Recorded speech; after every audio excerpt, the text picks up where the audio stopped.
Hello, welcome, and thanks for joining me. If you've clicked on this video, I assume that means you're ready to spend a few minutes chatting about The Knight of the Swords by Michael Moorcock. This book was originally published back in 1971, and I read a 2015 Titan Books electronic edition. But The Knight of the Swords is book one in the Corum series by Michael Moorcock. This is some sword and sorcery fantasy. I had decided, I was kind of in the mood to read some fantasy. I wasn't quite sure if I would read urban fantasy, so I started looking around at some newly published things, or if I would read maybe some psychic fantasy, and then ultimately I decided to settled on some sword and sorcery, and because I just haven't read any of that in a really long time, and this series really intrigued me, so I decided to pick up the first in the series and give it a go, and it was a lot of fun. So this takes place back in our Earth, in, I guess, a mythical time, or at least a version of our Earth. Back in the past, one thing I want to make sure to do is not detract from the reading by giving any kind of details that I think would detract from the reading. This is a sword and sorcery fantasy, so there's quite a lot of action that occurs, and that moves us along in the story, and so I don't want to take anything away from that. So what I thought I'd do is just kind of talk about the main characters in this first novel of the series, and sort of what's going on. You can hear outside. I hope you can't hear it, actually. There's doing some work out on the street outside. Also, the dog has decided to walk around, so you may hear the dog's his paws on the floor, creating kind of a chaos.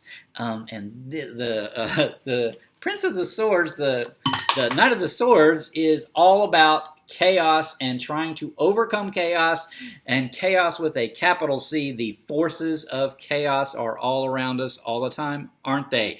So yeah, Prince Corum is our main character. Prince Corum of the Scarlet Robe, he's called.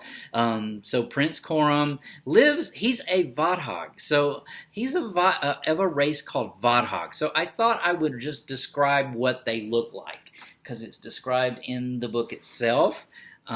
So let me just read that real quick.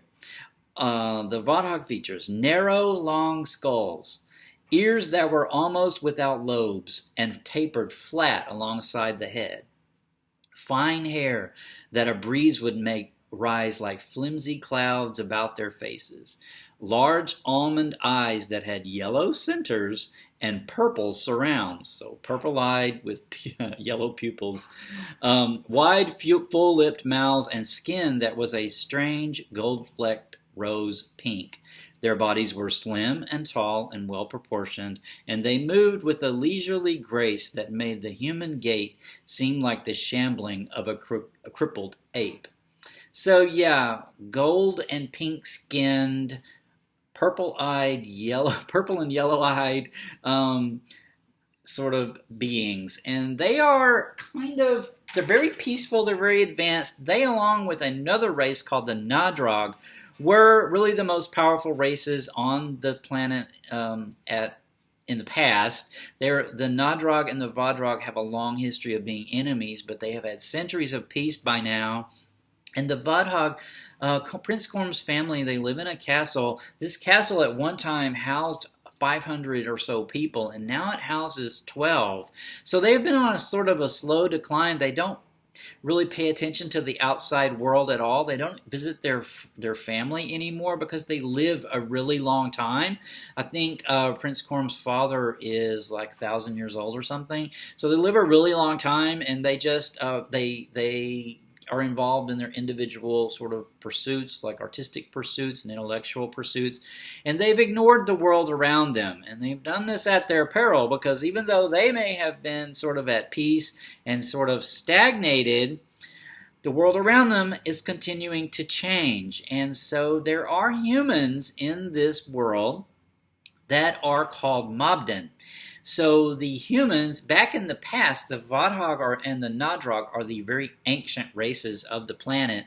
they considered humans to be kind of like animals, maybe like we would consider like a chimpanzee or a gorilla, like a primate. Like, yeah, they're sentient, but they're not us, they're not as sentient as we are, so they're sort of in the realm still of animals. And so we get to know that the Vaag and the Nadrag have thought of Mobden, they call him, like this since forever.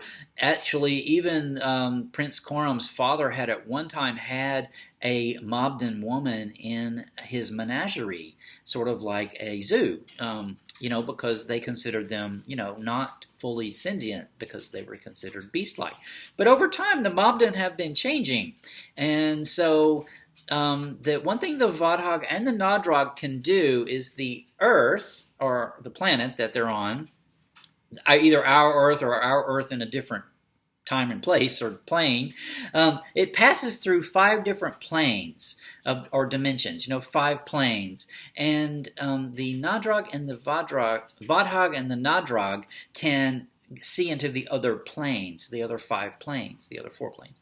And so Prince Corum's father has realized something's wrong. He can't see into the planes like he could in the past, and he can't doesn't have the psychic connection really with the rest of his relatives that he once did. And then they've heard rumors, supposedly, although they're so isolated, I wasn't quite sure how they heard these rumors since they don't really get guests.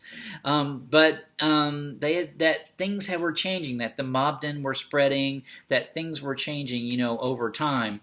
And so Prince Corum's father decides to send him out then away from the castle to visit his relatives in surrounding provinces and at surrounding castles. And so Prince Corum agrees to do this. He's in no particular hurry to do it. He's been composing some music, and he spends a little more time on that, and then he decides, oh, well, I'll go ahead and set out with it. So he takes his red cloak. So he wears this red cloak. He's called Prince Corum with the scarlet robe, scarlet cloak or something like that. Because the Vaag, this is sort of their symbol of individuality. Like the Vadrag use crests and banners, but the Vaag uses, everybody has a distinctive, I guess, cloak that they wear. So Prince Corum's is scarlet. So anyway, he sets out to meet to go to his, his other relatives, and he discovers the world. He had never really been away from the environs of his home castle, and he discovers kind of quickly that the world isn't as he thought.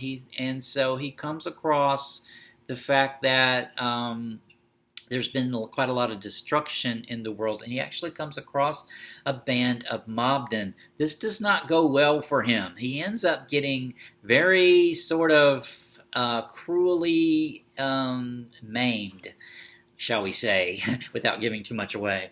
And he understands now, gets taught the lessons of vengeance and hatred after he discovers what all the Mobden have done and are doing, and he understands that the world is completely different than what he thought, what he had thought, isolated there in his castle.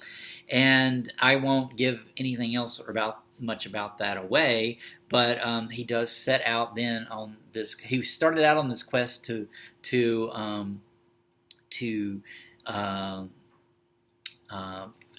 meet up and discover news of his relatives, and then his quest shifts after this thing happens to him, and he goes in sort of a different direction.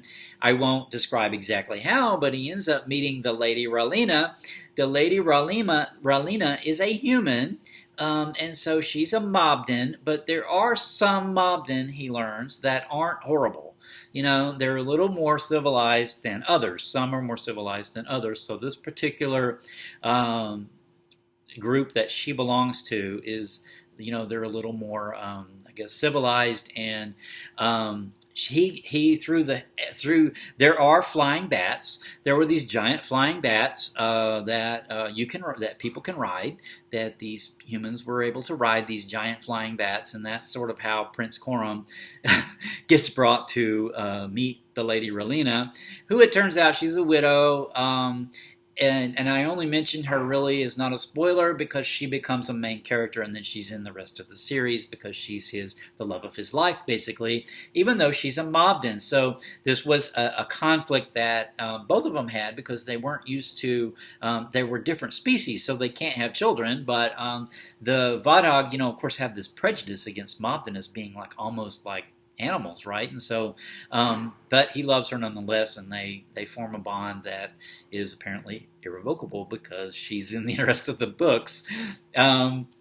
So yeah, and so from there, then there's even yet more quests, and so the ultimate quest of this book is pertaining to the Knight of the Swords. So Prince Corum is not the Knight of the Swords. Oh no, the Knight of the Swords. I will go ahead and say it. It's not really a spoiler. Is a one of the Lords of Chaos.